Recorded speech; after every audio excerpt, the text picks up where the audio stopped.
La radio es un elemento que nos transporta a nuestra memoria. Radio INA. Una ventana entre la historia, la antropología, nuestra magia y tu frecuencia.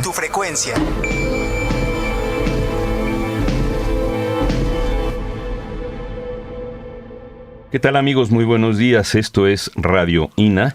Conaculta y el Instituto Nacional de Antropología e Historia presentan Conversaciones con Radio INA. Radio INA es el órgano de difusión de la Dirección de Medios de Comunicación del Instituto Nacional de Antropología e Historia. Transmitimos por internet desde la calle de Córdoba número 45 en la colonia Roma de la Ciudad de México para todo el planeta, desde nuestro sitio www.radio.ina.gov.mx. Nuestra charla de hoy será sobre el llamado hombre de Tepexpan, y para eso está con nosotros un especialista en el tema, que es el antropólogo físico José Concepción Jiménez. Gracias por estar aquí, bienvenido. No, gracias a ustedes, primero por invitarme, segundo por abordar este tema, que es un tema muy importante, que es parte de las investigaciones del Instituto Nacional de Antropología. Yo no sé si puedo hacer una parte como un marco introductorio. Antes de introducir, quisiera yo hacer una pequeña semblanza sobre su trayectoria, sí, no exhaustiva. Hay que decir que usted es antropólogo físico egresado de la ENA, que es investigador de la Dirección de Antropología Física de nuestro instituto, y es responsable académico de la osteoteca de la misma Dirección de Antropología Física. Fundador y coordinador del Simposio Internacional del Hombre Temprano en América, y responsable de los siguientes proyectos: Hombre Temprano en México, Enfermedades que dejaron huella en el hueso, que incluso hubo una exposición, ¿no?, al respecto ahí en Santo Domingo. Después de la Inquisición vinieron las marcas en los huesos, ¿verdad? Momias, Cuerpos Eternos de México. Mencionamos lo de las exposiciones itinerantes sobre historia de la antropología y sobre el hombre temprano. Publicaciones en revistas nacionales y extranjeras. Editor de las 4 memorias del Simposio Internacional. ¿No es lo mismo el Internacional de México? No, es que uno es el Simposio Internacional y otro es el Proyecto del Hombre Temprano en México. Ah, muy bien. Entonces, editor de las 4 memorias que se han publicado sobre el tema. En fin, está con nosotros y vamos a hablar sobre el hombre Tepexpan que vimos en los libros de texto cuando éramos niños, bueno, los de mi edad. No sé si sigue apareciendo todavía en los libros, ya no. Ya no, era muy importante, sí, todos lo aprendimos precisamente en los libros de texto. ¿Cuándo nace este proyecto? ¿Por qué nace? Platíquenos. Lo que pasa es que tiene antecedentes atrás. Adelante, por ejemplo, en 1884 es cuando nace, se localiza la primera evidencia de un esqueleto humano con una antigüedad antes de la cerámica, ¿no? O sea, de la época de la llamada precerámicos. Y bueno, este esqueleto en ese momento lo dictaminaron la gente experta en eso, los geólogos, los biólogos que había en ese momento, y en él participa uno de los antropólogos más famosos del mundo, que era Harlishka. Harlishka dice que el poblamiento en el continente americano no tiene más de 4,000 años. Posteriormente, años después, ratificó su hipótesis y luego ya después dijo que era entre 15,000 y 20,000 años, ¿no? Uh-huh. Entonces, bueno, este es el inicio, pues, de las evidencias físicas que se encuentran en nuestro territorio, ¿no?, como uno de los antecedentes. Y bueno, pasaron algunas décadas, no hubo mucho interés, pero se seguía con la espinita allí que teníamos que ver qué pasaba con los primeros grupos que llegaron al continente, y en específico a lo que es hoy el territorio nacional. Helmut de Terra es un geólogo alemán y él hace recorridos casi en todo el continente americano, haciendo algunas excavaciones, viendo la estratigrafía, haciendo fechamientos a través de estratigráficos, y bueno, le interesa qué pasa con los primeros grupos humanos que llegaron al continente americano. Y bueno, como había antecedentes de estos restos humanos que salen en el Peñón de los Baños en 1800, dice, bueno, pues yo creo que la Cuenca de México es así como el lugar, por las características medioambientales, que estos grupos llegaran aquí. Y bueno, presenta un proyecto en el año de 1945 y bueno, se se va cuajando el proyecto y el lugar es el lago de Texcoco, en específico por la parte de Tepexpan, ¿no? Y entonces pues hay la continuidad del proyecto y para esto implementan unas herramientas electrónicas para detectar, en qué lugares, para no hacer, porque el lago era muy amplio y había que hacer muchísimas calas y bueno, era emplear uno de las técnicas más modernas en ese momento. Y entonces este aparatito localiza los huecos que hay en la tierra. Ajá. Y entonces, por ejemplo, hacen el recorrido, localizan tres huecos, o sea que la tierra hay algo ahí, ¿no? Uh-huh. Abajo de la tierra hay algo. Uh-huh.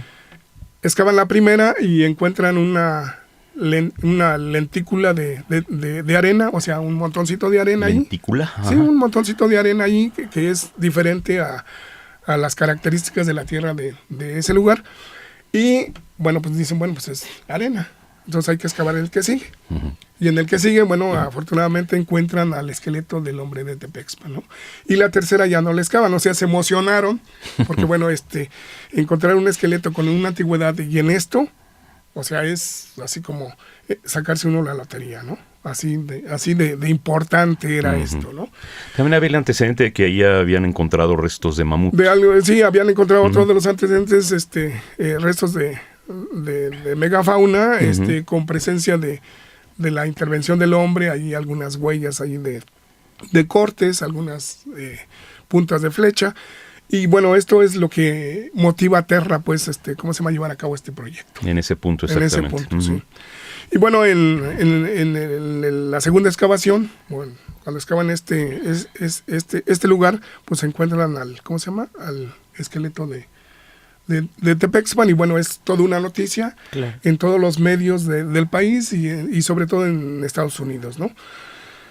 Y trae muchas críticas a esto, porque bueno, uno de las críticas que se hacen es que Helmont de Terra no estaba enfrente de la excavación, ¿no? Porque los trabajadores, bueno, son los que en algún momento dado pues hacen la chamba de hacer el hoyo con el pico, con la pala, pero el arqueólogo tiene que estar ahí presente, ¿no?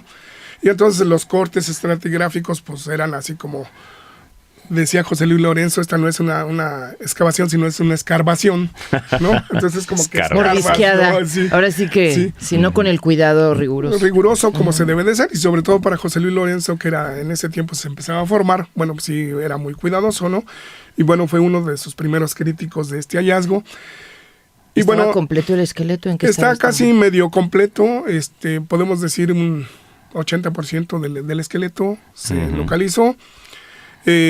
Otro de las críticas que se hacía en ese momento es que uno de los reporteros del New York Times le dijo al trabajador, oye, pues sácalo y pónmelo aquí para la foto, ¿no? Como posando. Sí, como posando. Entonces, pero digo, esos son errores que no se debe de hacer en una excavación, ¿no? Sino cuando ya hagas el registro, cuando ya hagas todo, pues lo sacas y luego ya después lo pones a los medios de comunicación. También era otra época en cuanto a los avances científicos, a la ciencia, al manejo de restos arqueológicos, sean humanos o vegetales o incluso claro, piedras, bueno. Sí, y bueno, esto trae muchas críticas. Creo que Helmont de Terra se encontraba en Cuernavaca, le llaman, se traslada, bueno, pues él da la noticia, y bueno, este es un notición a nivel nacional e internacional, tomando solamente en cuenta Estados Unidos, ¿no? Uh-huh. Y bueno, aquí lo importante es de que se hacen muchas críticas. Helmont de Terra, a través de la estratigrafía, dice que este esqueleto tiene 11,000 años. Entonces, 11,000 años, dices, wow, ¿no? Pues 11,000 años aquí en la Cuenca de México es así muy importante. Uh-huh. Porque si la teoría o las hipótesis dicen que el hombre pasó por el estrecho de Bering, o sea, ¿cuánto tiempo tardó en hacer toda esta travesía para llegar a la Cuenca de México? Entonces, pues esto le daba un margen para decir, bueno, el hombre llegó al continente hace más o menos 25, 30 mil años, ¿no? O sea, esta es una de las evidencias que tenemos aquí, casi vamos a decir en el centro del continente, porque México juega un papel muy importante en cuanto a la migración de las primeras poblaciones, ¿no? Si entró por la Patagonia, como algunos dicen, o entró por el norte, pues México juega un papel muy importante, porque si entró por el sur tiene que pasar por México hacia el norte, y si entró en el norte tiene que pasar el hombre por México, por territorio mexicano para llegar al sur. O sea, México juega un papel muy importante para confirmar este tipo de teorías, ¿no? Bueno, no nos desviemos mucho. Pero sí quisiera yo, antes de desviarnos, no desviarnos, ¿qué es esto del fechamiento estratigráfico para los que Bueno, lo que pasa es que se han hecho muchos trabajos geológicos y dependiendo las capas, ya ven que se marcan muy bien las capas cuando uno hace un hoyo, entonces esas capas se fueron fechando geológicamente. Y entonces, bueno, si yo me lo encuentro en esta capa, quiere decir que tiene 5,000, que tiene 6,000, que tiene 10,000, que tiene 11,000. Hay una tabla. Una tabla geológica donde se ven todo la estratigrafía. Digo, a lo mejor en ese tiempo no estaba muy afinada, a lo mejor hoy en día ya hay más rigurosidad en cuanto a, a los fechamientos estratigráficos, ¿no? Porque se han hecho el metro, se han hecho pozos profundos, se han hecho, por ejemplo, unos de los que se han encargado de esto es Moser, ¿no? Que todavía hace poco le hicieron una entrevista ahora que hicieron el pozo profundo en Iztapalapa para sacar el agua, ¿no? Entonces el señor se ha dedicado a hacer este tipo de trabajos, ¿no? Desde esos tiempos hasta la actualidad, ¿no? Entonces yo creo que hoy en día debe de haber una fineza mayor en cuanto a la estratigrafía, ¿no? De hecho, entonces es la que nos da la antigüedad. Una es esa. Más adelante les comento que hay otros métodos ya más precisos para poder, saber la antigüedad de los esqueletos humanos, ¿no? De acuerdo. Entonces, regresando al esqueleto de Tepexpan, bueno, pues esto es una noticia, viene Helmont de Terra, lo da a conocer a los medios, dice que tiene 11,000 años, se hace ya todo el análisis, se empiezan a salir los primeros artículos, porque hay muchísimos artículos del hombre de Tepexpan. Y bueno, también empiezan las críticas. Yo creo que aquí el hombre de Tepexpan, más que decir si tiene una antigüedad de esta, o tiene menos, o es hombre o es mujer, aquí marca 3 cosas muy importantes, ¿no? Una es de que es el primer esqueleto que se encuentra con un fechamiento supuestamente de 11,000 años. Segundo, que involucra casi a todos los antropólogos más famosos, no solamente de Estados Unidos, de México, se interesan y hacen un diagnóstico y publican una gran cantidad de artículos, ¿no? O sea, yo creo que eso es muy importante, que hoy en día creo que carecemos de eso, ¿no? Involucrar a la gente más importante en un tema tan específico como esto. Entonces, yo creo que fue muy importante, marcó ese momento, ¿no? Y el otro momento importante es que después de todos los estudios, las críticas, se logra poner en los libros de texto para las primarias, no sé si las secundarias, ¿no? Entonces marca una generación de mexicanos, porque lo marcan como que es el abuelito de los mexicanos, y se conoce, y la gente actualmente dice, oye, yo quiero ver el hombre de Tepexpan. Bueno, incluso le vimos la cara, ¿no? Vimos su cara en el libro de texto. Una reconstrucción. Sigue siendo, por ejemplo, en nuestra generación, como el esqueleto más importante y más antiguo en México. Entonces, eso marca una generación. Y bueno, a partir del hallazgo del hombre de Tepexpan, con todas estas críticas y todo esto, se interesa los especialistas o los arqueólogos o antropólogos o geólogos más importantes de México en presentar proyectos para ver en qué lugares podían encontrar evidencias de los primeros pobladores en territorio nacional. O sea, ese es otro paso muy importante. Se crea el Departamento de Prehistoria posteriormente. O sea, esto de alguna manera, bueno, pues, impulsa, ¿no?, el interés para investigar este tema que es tan importante. Pues es importante porque si no conocemos nuestras raíces, pues no conocemos cómo ha sido la continuidad o la microevolución de las poblaciones en nuestro país, ¿no? Entonces, tenemos que conocer con toda certeza, pues, el origen de los primeros grupos humanos que llegaron al continente. Antropólogo, decía usted que habían participado geólogos, biólogos. ¿Cómo andaban los antropólogos físicos en los años 40 en México? ¿Cómo andaba la disciplina, digamos? Yo creo que a partir de esa yo le llamo la época dorada de la antropología física. Ajá. ¿Sí? ¿Por qué? Porque tenemos personalidades como Nicolás León, que se le considera uno de los padres de la antropología física en México.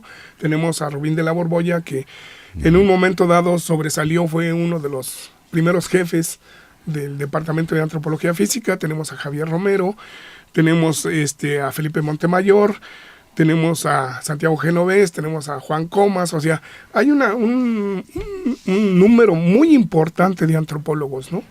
De hecho, Javier Romero participó en esta en descubrimiento. Cuando se hace el estudio ya completo, bueno, una de las cosas que hay que decir es, cuando sale este esqueleto, se lo llevan a la Smithsonian, y allá es donde hacen esta réplica, la que conocemos, donde se hace todo el estudio, donde se restaura y donde se empieza a trabajar el libro que sale de Terra, que se llama el Tepexpan-Man.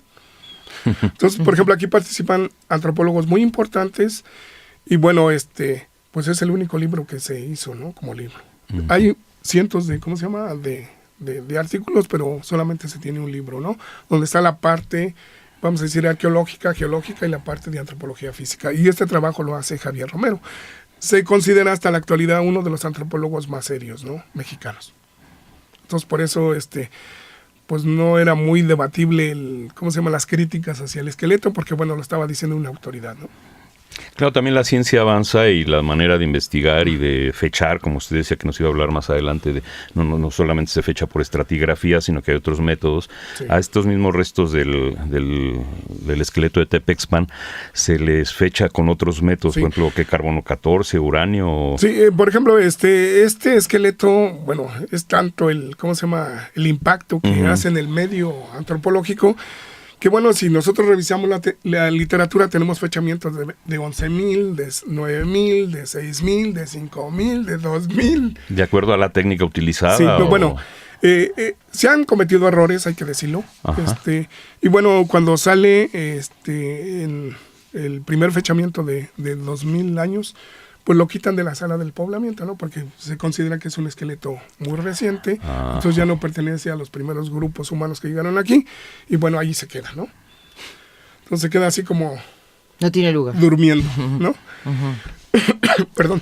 Y a partir del 2002, cuando hay una remodelación del Museo Nacional de Antropología, pues hay que también remodelar la sala del poblamiento, que ahora es el Poblamiento de América, y bueno, pues hay que tener fechamientos precisos ya, no podemos decir ya tiene 5,000, tiene 3,000, y si ustedes ven toda la literatura, los estudios que se han hecho en los restos esqueléticos precerámicos, pues tienen una gran cantidad de fechamientos, cuando dicen, bueno, pues ¿qué está pasando aquí? Entonces, a partir de eso, yo presento un proyecto, me lo autorizan para hacer este tipo de fechamientos. Afortunadamente, el director de ese momento, o el secretario técnico de ese momento, que ahora es el director, le interesó y bueno, nos apoyó en ese sentido, ¿no? Entonces seleccionamos una muestra de esqueletos, sacamos la muestra, hicimos contacto con el laboratorio de Oxford sobre fechamientos y bueno, nos dijeron que sí había que pagar allí un dinero, ¿no? Como siempre, ¿no? Siempre hay que pagar porque uno va a una consulta, pues hay que pagar, ¿no? Entonces es exactamente lo mismo. Entonces llevamos las muestras en el 2002 y tuvimos unos fechamientos muy interesantes que van de 12,700 a 4,500 años. La Dirección de Antropología Física, hay que decirlo, tiene una colección de esqueletos precerámicos de un número de 45 esqueletos que están dentro de este rango de antigüedad, entre 12,000 y 4,500 años, ¿no? Y bueno, el problemático ahí, ahora sí, el negrito del arroz, pues seguía siendo el nombre de Tepexpan, ¿no? Bueno, llevamos una muestra, se fechó por carbono 14, salió una diferencia de 200 años, la que presentó Stanford en la revista esta de los anales de antropología, que es de 2000, a nosotros nos dio 2,200 años. Entonces, bueno, era un problema. Pues, o una de dos, ¿lo dejas allí o qué pasa? Y bueno, el laboratorio de radiocarbono de Oxford dijo, este fechamiento no es confiable, porque el material está muy contaminado. Hay que buscar una muestra donde no esté contaminado para poder hacer el fechamiento. Esto de contaminado, cuando se lo llevaron al Smithsonian, bueno, pues lo restauraron y la idea de ese momento era untarles todo lo que podía, ¿no? ¿Para qué? No lo sé. Bueno, pero es el momento, es las técnicas que están aplicando ahí, bueno, pues eso no veían a un futuro que eso podría, ¿cómo se llama? Alterar, entorpecer los resultados, por ejemplo, para hacer buenos fechamientos. Esto se contamina desde la excavación. Desde la excavación hay que tener cuidado. Ahorita le hacemos ¿cómo se llama? Una descripción de cómo debe del procedimiento, ser, ¿no? Del procedimiento. Y nos dice que no. O busquemos ¿cómo se llama? Un fragmento que no esté contaminado Y entonces Romero, cuando hizo eso, él separó unos pocos de huesos ahí, que no les untó esto para que se hicieran estudios a futuro. O sea, él sí como que contempló eso. Ajá, claro. Pues teníamos que hacer de vuelta el rastreo de todos los huesos y hueso por hueso para ver qué material no estaba contaminado. Y bueno, nos dijeron, hay otra técnica, que es la técnica de uranio. Esta técnica hace años solamente se aplicaba para millones de años. Los ingleses la ajustaron para cientos de años, ¿no? Entonces ya llevamos una muestra a la Universidad de Bristol, que es donde tienen su laboratorio de uranio. Y bueno, nos salió, se hizo de vuelta el fechamiento y dio 6,000 años. Entonces, bueno, creo que este esqueleto anda por ahí, en 6,000 años. Ni es muy joven ni es tan viejo, ¿no? Pero bueno, ahora ya tenemos el fechamiento. Seguía la polémica de que si era mujer o era hombre. Entonces a estos esqueletos hay que hacerle su acta de nacimiento. ¿Cómo se llama? ¿Cómo era la mamá? Que cuando nació. Y bueno, ya tenemos esta antigüedad que es confiable, pues, ¿no? Y bueno, el otro debate que se daba en esto es de que si es mujer o es hombre, ¿no? Entonces tenemos nosotros una mujer del Peñón de los Baños que tiene 12,700 años, tenemos una mujer de Santa María Aztahuacán que tiene 6,000 años y tenemos una mujer de Texcal en Puebla, por Valsequillo, ahí hay una cueva que se llama la Cueva de Texcal. Tenemos otra mujer que tiene 7,200 años. Entonces tenemos 3 mujeres. Entonces ya tenemos una para compararla si es mujer o no es mujer desde el punto de vista morfológico, ¿no? Y bueno, vemos que el cráneo, pues en el cráneo de Tepexpan, pues tiene un torus orbitario muy pronunciado, tiene las apófisis, que son los huesos que tenemos aquí, los tiene muy grandes, los dientes son grandes, afortunadamente la pelvis no la tenemos completa, que es donde se hace el diagnóstico para ver si es mujer o es hombre. La curvatura del fémur. Ajá, el fémur no los tenemos completos. Entonces por eso era todo esto que metían. Y el trabajo que hace Genovés, yo respeto su trabajo, no me gusta, y menos con una gente que ya no está con nosotros. Y, bueno, que tuvo este rango tan importante dentro del medio antropológico. Él lo compara con cráneos de criminales de la penitenciaría. Entonces yo creo que como que no era la muestra adecuada. A lo mejor por ahí hubo un sesgo y pudo haber otras cosas más, y yo no quiero comentarlas, pero yo creo que el trabajo ahora que estamos haciendo nosotros es más bien académico, serio, donde lo comparamos, y desde el punto de vista morfológico para nosotros, pues es masculino, ¿no? Entonces, bueno, sigue estando en el debate. En polémica, ¿no? Polémica. Hay nuevas técnicas que son muy difíciles, que sería a través del ADN ver si es mujer o es hombre. El problema es de que por un lado está muy mineralizado el esqueleto, está muy contaminado, y bueno, las técnicas genéticas son mucho más finas, que deben de estar menos contaminados para poder tener unos resultados, ¿no? Por ejemplo, en el caso de la mujer del Peñón, es un esqueleto que está muy bien conservado. Tuvimos el fechamiento. Hay un interés enorme a nivel internacional por tener más información desde el punto de vista genético de esta mujer. Estamos trabajando con, no sé si se pueda decir aquí, el laboratorio del CIMBESTAB de Irapuato. Creo que es uno de los laboratorios más importantes en el mundo. Y es el único laboratorio certificado. Por ejemplo, estamos trabajando con la mujer del Peñón para sacar el genoma de la mujer. En el momento que tengamos nosotros ese genoma, podemos saber el color de la piel, el color de los ojos y el color del pelo. Ahorita vamos en el paso que se hizo lo que ellos llaman la librería. Es como tenemos un libro, las hojas tiradas, y ahora lo que tienen que hacer es juntar las hojas y ordenarlas. Más o menos se lleva un año, y además es costoso, ¿no? Pero al final tendríamos el primer genoma con una antigüedad de 12,700 años. Y además las implicaciones, si estaba predispuesto a algún tipo de enfermedades, ¿no? O sea, eso es muy rico y es muy importante, y sobre todo es más importante que el Instituto Nacional de Antropología, como una institución a nivel nacional y conocida internacionalmente, tenga este tipo de materiales, ¿no? O sea, yo creo que eso nos reviste mucho a nosotros como una institución que protege, conserva nuestros bienes nacionales, ¿no? Se menciona mucho esto del fechamiento por carbono 14, pero ¿en qué consiste? Porque es un isótopo, no es el carbono 12, que es, digamos, el normal, sino el 14, pero ¿qué se aplica? Se saca una muestra. O sea, ahí tienen un equipo pues muy sofisticado, se saca una muestra, Hoy la muestra que se requiere para hacer un fechamiento son miligramos. O sea, ya no tenemos que destruir un fémur como se hacía antes, o 1 kilo de hueso. Hoy en día se sacan miligramos, se ponen en un tipo de probeta, se lleva al laboratorio, se hace primero un diagnóstico de si tiene colágeno, para continuar con el siguiente. Si no tiene colágeno, a través del primer, diagnóstico, pues dice, ¿sabes qué? Que no tiene colágeno y no podemos seguir trabajando. Uh-huh.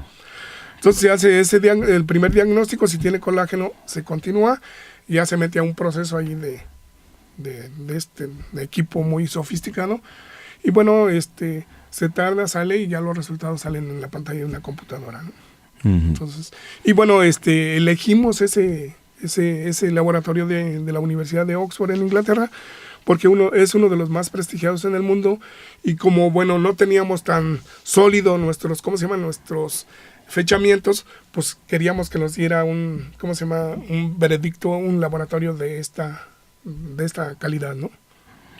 Y el de uranio es otro método. Es otro método, está en otra universidad que es la de Bristol, muy cerca de ahí, es chiquita la isla, ¿no? Sí. Entonces, pero bueno, ellos están interesados en seguir trabajando con nosotros, ¿no? Su especialidad, la de usted, arqueólogo, es antropólogo físico. La tuya, perdón. Antropólogo físico, sí. Es que acabamos de hablarnos de tú.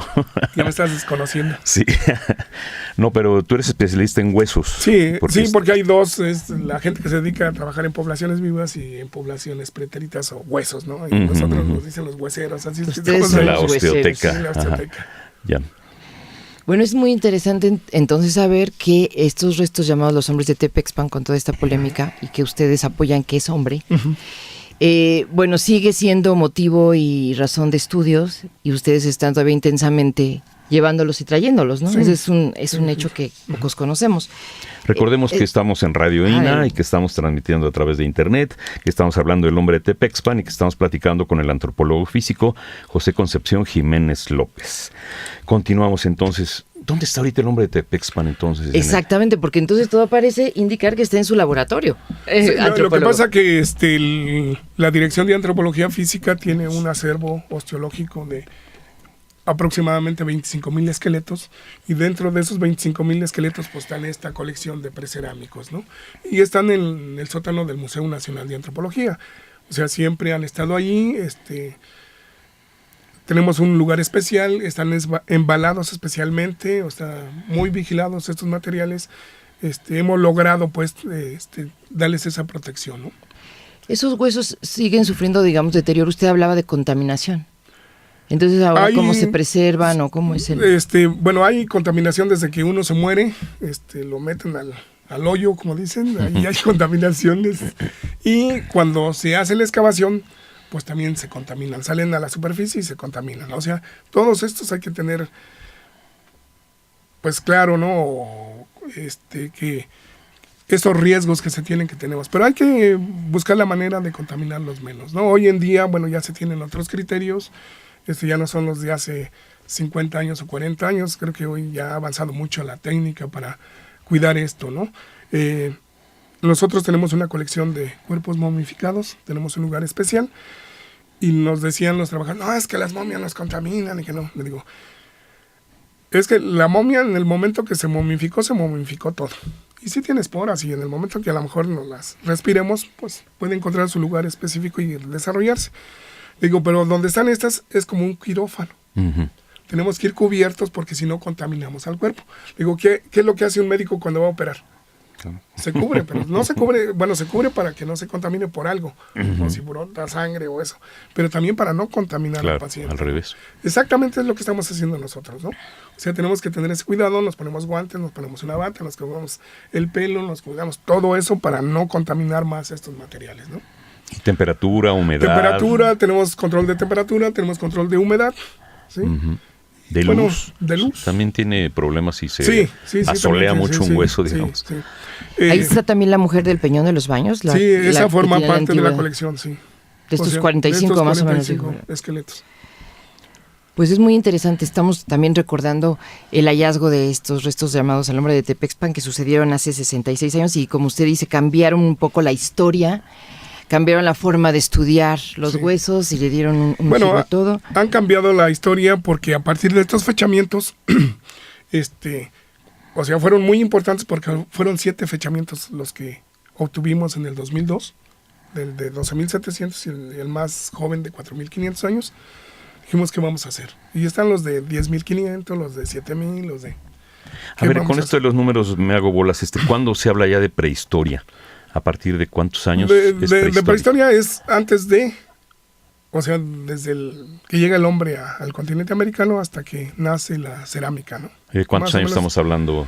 Pues si el hombre tiene presencia desde hace 25.000 años, por lo menos para el continente americano, pues desde hace 25.000 años podríamos decir que es el periodo, ¿no? De 25.000 a 4.500, que más o menos es cuando empieza a aparecer ya la cerámica, ¿no? 4.500 entonces. Que los grupos humanos empiezan a ser sedentarios, que empiezan a formar aldeas, que empiezan a hacer todo este tipo de desarrollo social. Que no son cazadores, recolectores, sí, nómadas. Ya no. Digo, hay cazadores recolectores actualmente a lo mejor, pero ya no tienen una antigüedad como esa, ¿no? Claro. Hay migraciones. Cuando usted dice entonces precerámicos. Es antes de la cerámica. Exacto, pero es como decir prehistóricos. Sí, prehistóricos. Mire. Sí. Antes decíamos siempre prehistóricos, ¿no? Sí. Digo, es un término precerámico que utilizaron y nosotros lo seguimos utilizando, que a lo mejor ya no es el adecuado, pero bueno, la gente entiende ese periodo, ¿no? Sí. Claro. Y antes no se hablaba de clásico, epiclásico y preclásico. Y ahora dices prehispánico y la gente entiende. Sí, ya claro. Cuando se hace un estudio en específico dice, bueno, este es del... Tienen periodos. Antropólogo José Concepción Jiménez, platícanos sobre el Simposio Internacional del Hombre Temprano. Bueno, a partir de que yo les comentaba de que obtuvimos estos resultados de fechamientos de estos esqueletos, dijimos, ¿qué vamos a hacer? Uno, pues, llamamos a la prensa y dar una rueda de prensa y decir, México hoy en día tiene un esqueleto humano que es de una mujer de 12.700 años, que es muy importante para entender el proceso de migración, el proceso microevolutivo, la radiación, de cómo migraron estos grupos por todo el continente. Entonces, es muy importante, porque en otras partes del mundo o del continente no lo tienen. O sea, hay evidencias de tipo cultural que les han dado un fechamiento, pero en sí, por ejemplo, podemos decir de Chile, de Argentina, no tienen un esqueleto fechado como el que tenemos nosotros, ¿no? En Estados Unidos, bueno, tienen esto de las Clovis, y suben las Clovis y bajan las Clovis, pero bueno, tienen algunos esqueletos, pero así como que dicen, pues, ¿qué pasó, no? Las Clovis son las puntas. Sí, las puntas de flecha. Entonces, dijimos, ¿qué vamos a hacer? Danos a través de los medios de comunicación. Dijimos, bueno, como que esto en el momento va a impactar y se va a olvidar. Y al día siguiente, a la semana siguiente. Porque tampoco es un tema que penetra mucho, ¿no? En las masas de la población, ¿no? O sea, hay ciertos sectores que sí están pendientes de lo que está pasando en la cultura, pero en la mayoría de la gente, bueno, pues afortunadamente se diluye la información. Y bueno, llegamos de acuerdo que podríamos hacer un evento académico y aquí es donde nace el Simposio Internacional del Hombre Temprano. Entonces, con estos fechamientos hicimos en 2 meses, fue así increíble, en 2 meses hicimos este simposio, mandamos la información. Ahora es muy fácil por internet mandar información, que es increíble esto, ¿no? Estos medios de comunicación son increíbles, ¿no? Llegan a todas las bases en todo el mundo, en cualquier parte que tengan una máquina, allí llega, ¿no? Y bueno, tuvimos una aceptación a nivel internacional. En el primer simposio vinieron gente de Canadá, vinieron gente de Estados Unidos, vinieron gente de España, de Francia, de Inglaterra, de Argentina. Y bueno, fue muy nutrido, les interesó porque es el primer espacio que se abre para tratar este tema, ¿no? El tema del poblamiento temprano en América. ¿En qué año? Esto fue en el 2002. Ajá. ¿Sí? Y pues tuvo mucho éxito. Y bueno, otra de las cosas que nosotros tenemos en el proyecto es hacemos el análisis de un esqueleto, o en este caso de los fechamientos, se discute a nivel académico en un foro académico, pero también falta la otra parte que nos lo marca nuestra institución, los reglamentos de nuestra institución, que es la divulgación, ¿no? Y montamos una exposición del hombre temprano, la expusimos en la Media Luna y en el museo. Llevamos un diente de sable y fue así impactante, ¿no? O sea, la gente, porque es lo que entiende la gente, ¿no? O sea, yo creo que si estamos en este medio tenemos que divulgar lo que estamos haciendo, pero a otro nivel. Entonces fue muy exitosa la exposición, ¿no? Y a partir de ahí, bueno, esta exposición pues anda itinerando por todo el país, ¿no? Ahorita está en el Museo de Delicias, ha ido a Chihuahua, a la Casa de Chihuahua, ha estado en ¿Y qué más tiene Monterrey. antropólogo? Allí está formada por estos esqueletos que tenemos fechados. Tenemos algunas fotos de las cuevas, de Tepexpan, del Peñón de los Baños. O sea, hicimos, hay un folleto para que la gente lo lea. Y entonces, por ejemplo, esta ha tenido mucho éxito, ¿no? Porque a través de eso es como la gente se entera. Por ejemplo, en Delicias, en el Museo de Delicias, tiene como 6 meses y no la quieren quitar, ¿no? Estuvo en la Casa de Chihuahua, estuvo en Monterrey, estuvo en el Museo del Desierto, estuvo en el Museo de la Laguna, estuvo en el Museo de Tepexpan, en este de aquí, estuvo obvio en el Museo Nacional de Antropología, o sea que estuvo en Baja California Norte. Hemos cubierto con esta exposición esta parte del país. Nos falta la parte sur, que pues, es también muy importante, ¿no? Pero bueno, es el trabajo que nosotros hemos hecho, la labor académica o científica y la labor de divulgación. Y es un tema, pues, que la gente le interesa ya cuando lo ve, ¿no? Entonces, bueno, esto ha impactado, pues, dentro de ¿cómo se llama? De la población, así como en los sectores académicos que tienen interés en esto, ¿no? En la osteoteca nos hablaste, de 25,000 esqueletos humanos, sí. Pero también tienen fauna. O sea, mencionaste un diente de sable. No, lo que pasa que acuérdate que el instituto tiene el hombre. Tiene sus instituciones, por ejemplo, en la antropología física, la arqueología, tiene en laboratorios de Lina, lo que son conocidos como laboratorios de Lina, es allí donde tienen todos estos bichos, ¿no? Y cuando salen esto, bueno, nosotros tenemos una partecita, por ejemplo, tenemos una costilla de un animal de la megafauna con muescas y está con huellas de fuego. Y bueno, decía uno de los especialistas, dice, bueno, el hueso como tal, mínimo debe tener unos 20,000 años. Entonces, bueno, aquí no tenemos el hueso humano, pero tenemos el hueso del animal, pero tenemos la intervención del hombre, ¿no? Entonces, eso es lo que tenemos que fechar ahora para ver qué nos dan, ¿no? Porque el fechamiento es muy importante para empezar a trabajar estos materiales, ¿no? Pero el diente de sable está en el Museo de la Escultura. Ajá. Entonces, como es de Lina, bueno, nos prestan uno y armamos, ¿no? Pero pues ahí está. Y es que te me acuerdo, por ejemplo, el mamut que hay en el Museo de Geología de la UNAM. Hay un armadillo también, creo, allí. Hay ese varios. que le llaman el galletoso, ¿no? Sí. El de galletitas, el ese que tiene el caparazón como galletitas, ¿no? Sí, por ejemplo, ellos, por ejemplo, con la UNAM también nosotros queríamos exponer ¿cómo se llama? El mamut que tienen ahí, pero salía en eso la universidad de vacaciones y ya no pudimos hacer y lo único que nos llevamos fue el diente de sable, que es de Lina, ¿no? Yo creo que eso sí tiene mucho éxito entre la población, tanto adultos como niños, ¿no? Son temas... Yo me acuerdo del mamut desde que estaba en el Chopo. Sí. No, y además ahora los niños andan viendo que los bichos estos y tienen mucho interés, ¿no? Sí. Por ejemplo, la exposición esta que hicieron, las huellas de la vida en el Zócalo, ¿no? En la plancha del Zócalo, que la hizo el Museo del Desierto, bueno, fue todo un éxito, ¿no? Sí. Antropólogo, y también en este estudio de los huesos, ¿se sabe algo tanto dentro de tus 45 restos, enfermedades o alguna forma de vida? ¿Qué tenemos? ¿Qué otro dato de relevancia? Esto pensando en que nos hablabas de ese libro que se escribió hace casi más de 60 años sobre el hombre de Tepexpan. ¿Qué tanto habría que reemplazar esa información? ¿Cuántas cosas? Mira, la información que está en ese libro, pues es la información que obtuvieron, es muy respetable como fuente de consulta, como un libro histórico, como el primero que abre estos campos, estas vertientes para la investigación en la prehistoria. Yo creo que ese tiene su valor y creo que está ahí. Y lo que nos dicen los esqueletos es, por ejemplo, podemos hacer hoy en día los fechamientos con precisión. Dice, tiene 15,000 años y tiene 15,000 años. Hay un margen de diferencia de 250 años. O sea, para esto no es nada. Tenemos la otra parte que se pueden hacer los estudios genéticos, que te aporta infinidad de cosas que hace 60 años no había manera. Pero ni lo tenían en la mente. Tenemos, por ejemplo, el sarro que tienen los dientes. Sacar una muestra y podemos saber la alimentación de estos sujetos. Podemos hacer a nivel químico, por ejemplo, los elementos traza. Se saca una muestra también del hueso, se analiza. A través de los 12 o 14 elementos podemos ver, por ejemplo, el consumo de carne, el consumo de harinas, el consumo de verduras. O sea, eso es muy importante para nosotros. Y en cuanto a las enfermedades, por ejemplo, en estudios desde el punto de vista genético, se pueden ver algunas enfermedades de tipo congénita. Ahorita eso no lo hemos hecho, pero sí es una colección muy importante que nos puede decir esto. Ahora hay otras enfermedades que dejan huella en el hueso.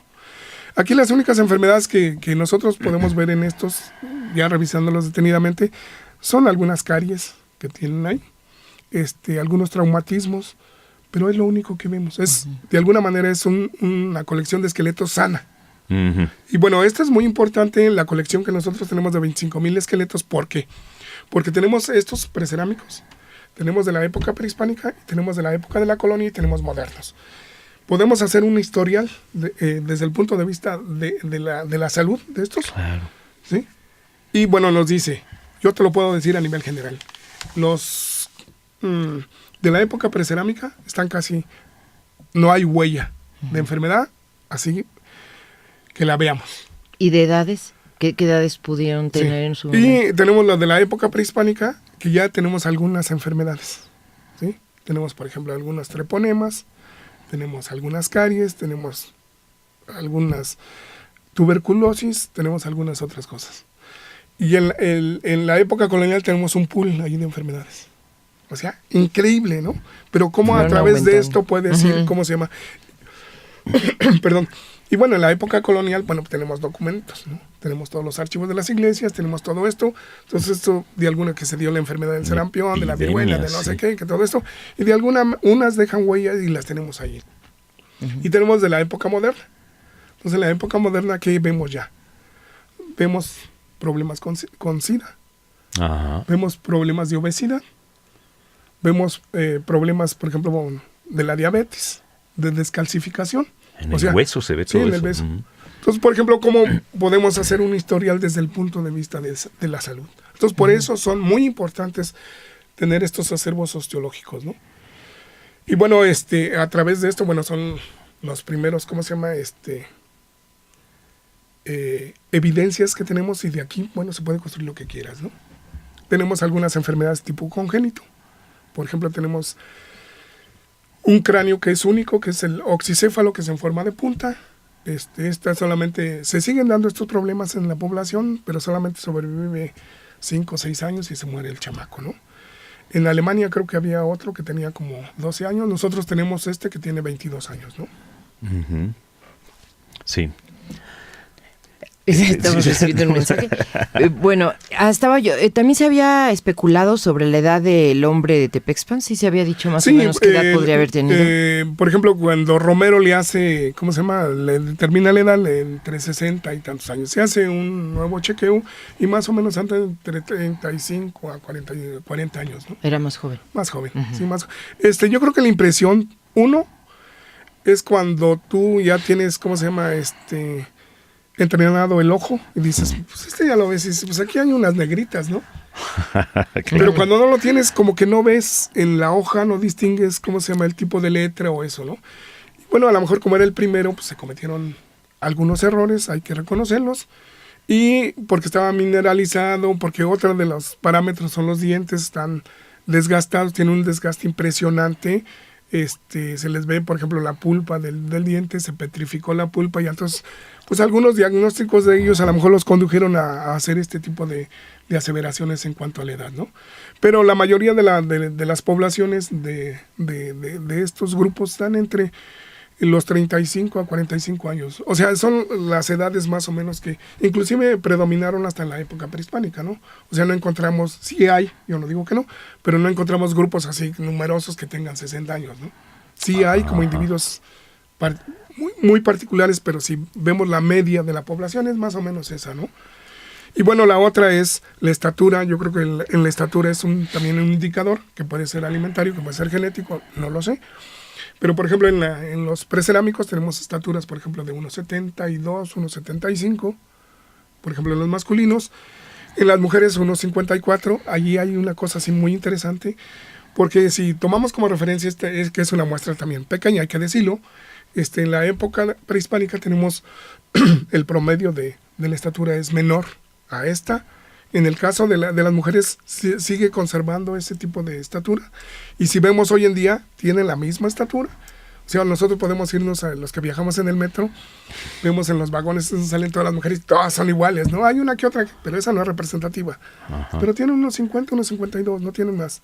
Por ejemplo, en el metro yo les digo siempre es muy ilustrativo porque salen Los todas ojos de un parejitas. antropólogo. Sí. Perdón, ¿salen todos parejitos? Todas las mujeres son. Si ustedes pueden experimentarlo, ¿no? O sea, yo creo que una de las cosas que nos enseñaron los maestros es que dices que el antropólogo tiene que ser muy fisgón, tiene que ver todo, claro. O sea, muy cuidadoso. Y dice, dice, nos decían, por ejemplo, el metro, pues es un lugar muy importante porque allí te los vas analizando así, ¿no? Es un laboratorio cierto, natural. Sí. Me preguntan en producción que qué es un treponema. Un treponema es como la sífilis. Ajá. O sea, por ejemplo, tenemos que lo mencionan, tenemos una colección, unos cráneos que fueron excavados también por los 50, por Arturo Romano, por Abeleira, por Paco Rull, por esta gente tan importante. Hacen la excavación de una cueva en la Candelaria, en Coahuila, y la mayoría de estos cráneos tienen treponemas. O sea, tienen por ejemplo, esta enfermedad se sigue dando. O sea, vamos a decir que sea un tipo de sífilis, la que ustedes quieran, hay 5 variedades, y se siguen dando hoy en día, pero no llegan a este grado que se tenía, ¿no? Que secuestraban todo el frontal del cráneo, ¿no? Entonces, por ejemplo, eso es muy importante y sobre todo yo no hemos hecho el trabajo para decir qué tipo de sífilis es. Se tiene que hacer un trabajo de ADN para ver el ADN de la bacteria que está ahí y decir qué tipo de treponema es, ¿no? Pero bueno, nosotros fechamos estos cráneos y tienen 1000 años. Entonces, por ejemplo, este debate que estaba en la mesa de que si la sífilis la trajeron los conquistadores, que se la llevaron de aquí, que no sé qué. Pero bueno, nosotros tenemos unas evidencias que hace 1000 años, pues ya había aquí en el continente, ¿no? ¿Ah, sí? Sí. Entonces, bueno, es un tema muy apasionado, muy interesante, y sobre todo ahora con las técnicas muy avanzadas en la ciencia, ¿no? Entonces ya hay pocos errores de equivocarnos, ¿no? De decir, bueno, sí es o no es. Ahora te dice la bacteria, el ADN de la bacteria dice que es esto. Y entonces ya lo estamos confirmando. ¿Y no hay esqueletos con acondroplasia, por ejemplo? Sí, tenemos. ¿Sí, también? Sí, también tenemos. ¿De diferentes épocas también? Principalmente de la época colonial. Colonial. Sí. ¿Y qué es la acondroplasia? Acondroplasia. Es como el enanismo, digamos. Sí, hay por ejemplo, tenemos ahorita tenemos una momia que es enana. Ah, sí. Sí, es muy bella bueno, primero decían, es que es una niña, le digo. Y una niña con esos ya dientes, porque más o menos una niña es como de 6, 7 años. Y le digo, ¿pero ven los dientes? Ya los tiene ahí permanentes y ya está con sarro, ¿no? Y las uñas, pues así, un pelo largo. Es muy interesante, ¿no? Ajá. Son escasos y no es muy común encontrarlos, pero sobre todo en la época colonial es donde tenemos más. Tenemos sobre todo segmentos del esqueleto, a veces no tenemos el esqueleto completo, sino son los huesos pequeños que sí, pero sí tenemos, ¿no? Entonces, en general, los hombres en la actualidad son más altos que los de antes, digamos. No. O sea, como que también después se perdió también la estatura y ahora como que empiezan de vuelta a sobresalir, ¿no? O sea, a lo mejor la alimentación, el medio ambiente no sé. Pueden ser varios factores los que intervienen ahí.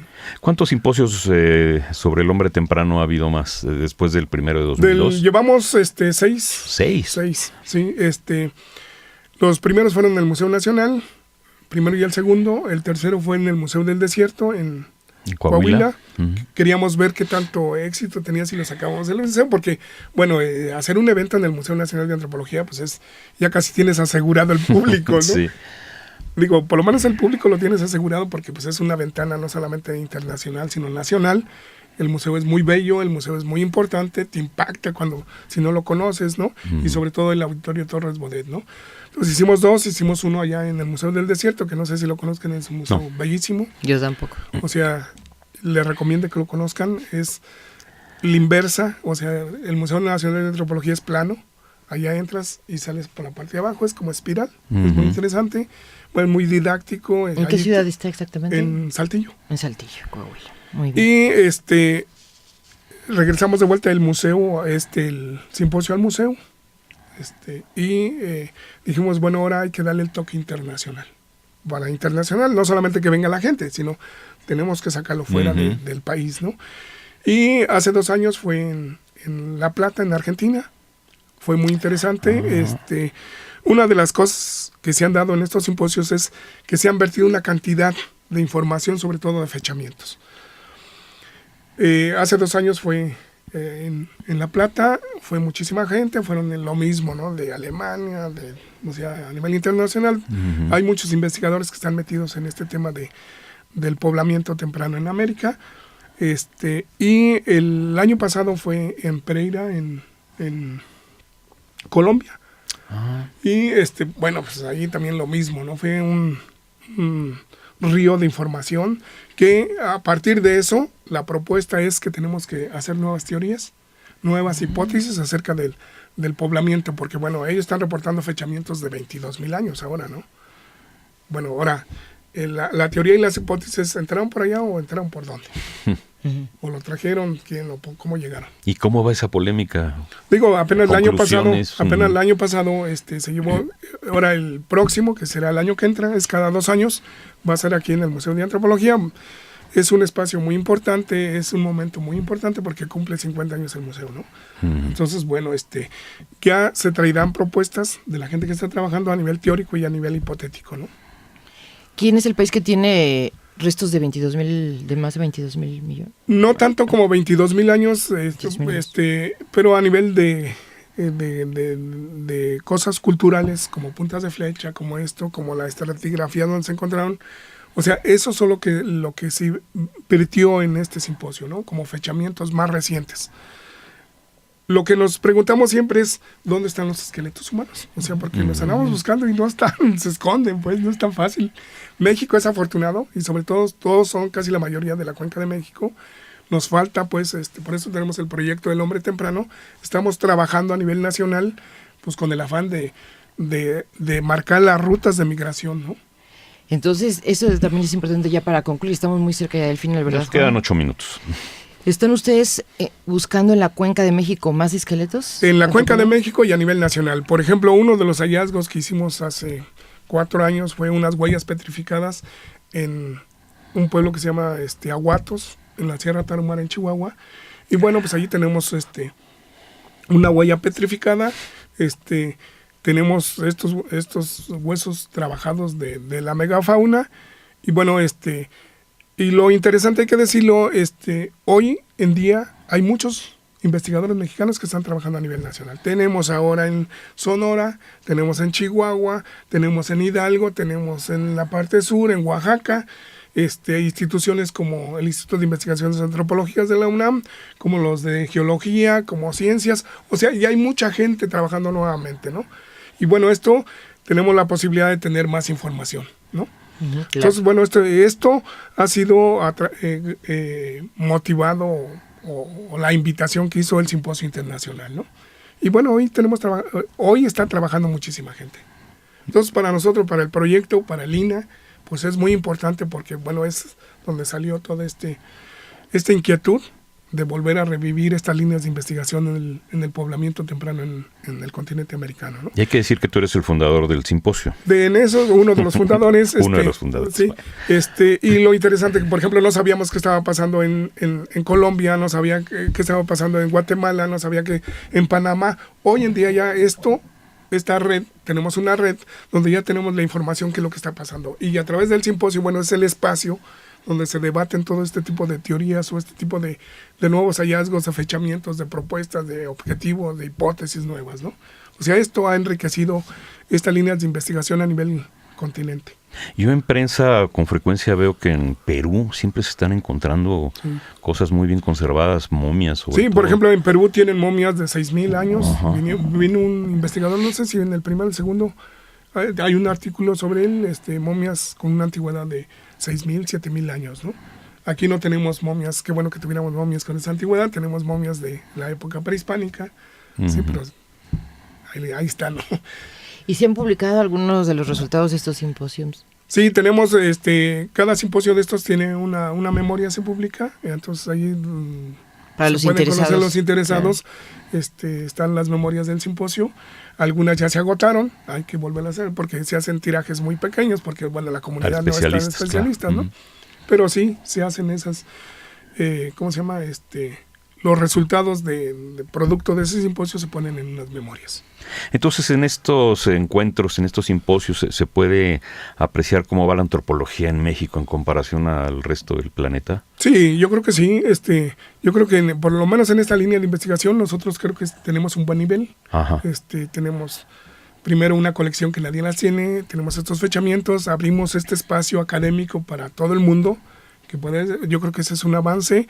Tenemos este laboratorio que es impresionante, el del CIMBESTAB, que yo le digo, pues es nuestro laboratorio, pues porque sí, está en México. Es de México, Sí. claro. Y certificado, y yo conozco algunos, por ejemplo, el que está en París, el que está en la Universidad de Oxford, y creo que este laboratorio es mucho más grande, ¿no? Mucho más. Y bueno, tiene la materia prima para trabajar, no solamente de los restos humanos, sino megafauna, maíz y no sé qué tantas cosas están haciendo ahí, ¿no? ¿En dónde se separan y dónde se funden la antropología física y la paleontología?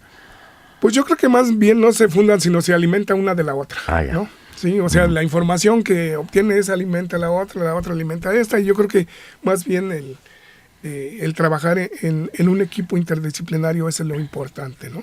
Yo leo por las discusiones que luego hay de qué animales coexistieron, porque luego había polémica de que si había convivido, por ejemplo, el hombre con el mamut.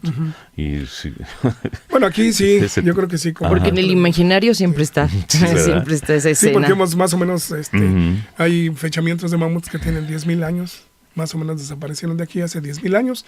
Entonces tenemos una mujer del Peñón que tiene 12,700, entonces quiere decir que por lo menos en 3,000 años convivieron por allí, ¿no? ¿La del Peñón es como la más antigua? Ahorita que tenemos aquí en México, sí. Ya.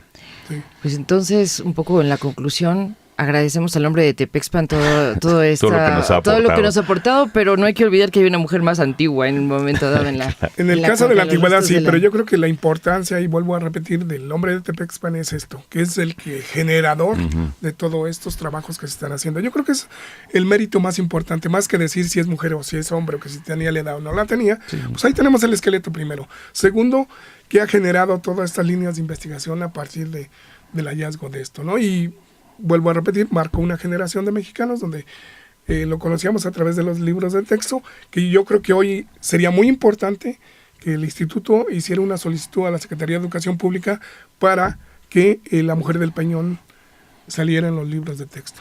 Claro, para repetir aquello que nosotros vivimos de niños. Pues nos quedan como un minuto más o menos.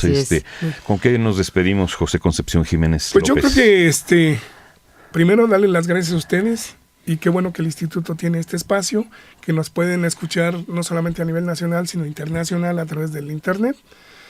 Y que conozcan pues el trabajo que estamos haciendo y como institución cuáles son los avances que se tienen. Digo, el instituto tiene muchísimos especialistas.